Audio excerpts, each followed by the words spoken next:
it's Bree. Welcome back. Today we're going to be talking about Two Like the Lightning by Ada Palmer. This is a new book from Tor that's going to be coming out on the 10th of May. And I'm really excited about it. I think a lot of you are going to really like it. Two Like the Lightning is about a convict named Mycroft who is surprisingly well connected. Mycroft is trying to protect a young boy who can perform miracles from the political players and their machinations that would corrupt this young boy. And all the while, political and economic pressures are threatening to throw the world into chaos and cause the first war in 300 years. To understand the story, you really have to have, I think, a good idea of who Ada Palmer is, because the story's structure is a little strange. I think the best comparison I can make is that it's kind of like The Quantum Thief by Hannu Rajaniemi, in that it is very complicated and you are thrown in head first. But with the added layer of being written from kind of this 17th century Renaissance style story. Ada Palmer is actually a professor of history at the University of Chicago. She specializes in Renaissance philosophy and religion and the classics.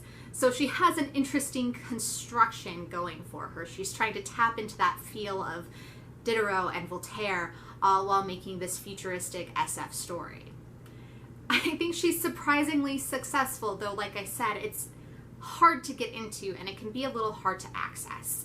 There are moments when the language feels antiquated and the story structure, the kind of thing where there will be a breaking of the fourth wall and Mycroft will be talking directly to the reader, can be a little jarring, especially if you're not expecting it. In all honesty, the difficulty of the story's construction is probably the most difficult part of the story. In a way, it feels almost non-linear, even though the story itself is in fact linear.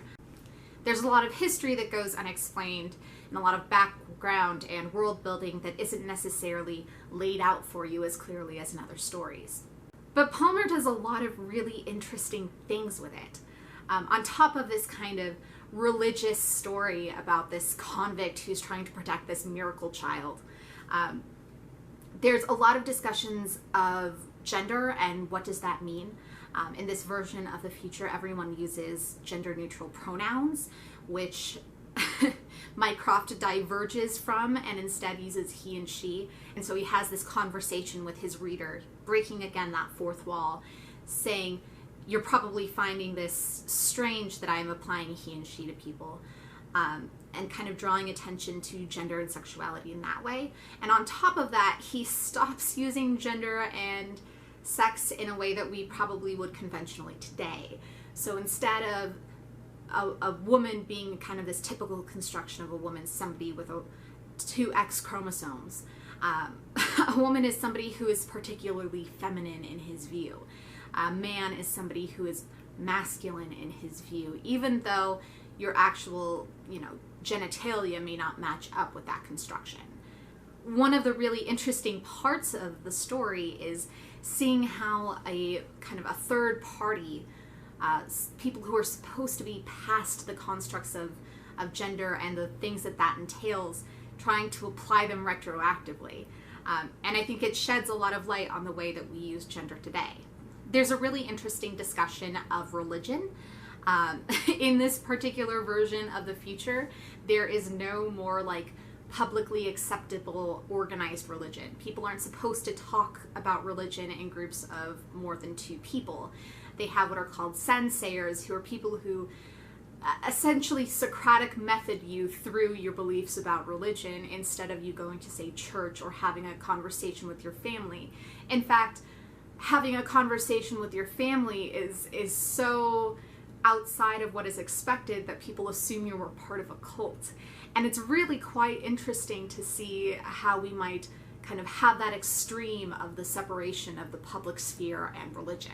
And one of my favorite parts of the story is that it's all about a future where there is no sovereign state. The political powers are no longer countries bound by territory. And I really think that that's an interesting discussion because Your law changes basically based on what neighborhood you enter into, whether the population there has decided that they're going to go by charter rules or Mason rules, and how that might be, as well as the fact that there is a wide range of people who are kind of but not really part of any system.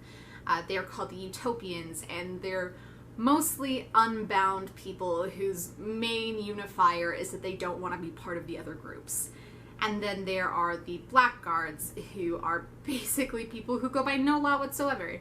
I find that to be a really interesting thought, and I really enjoyed what Palmer was kind of working us through in that kind of that mental jungle gym, so to speak.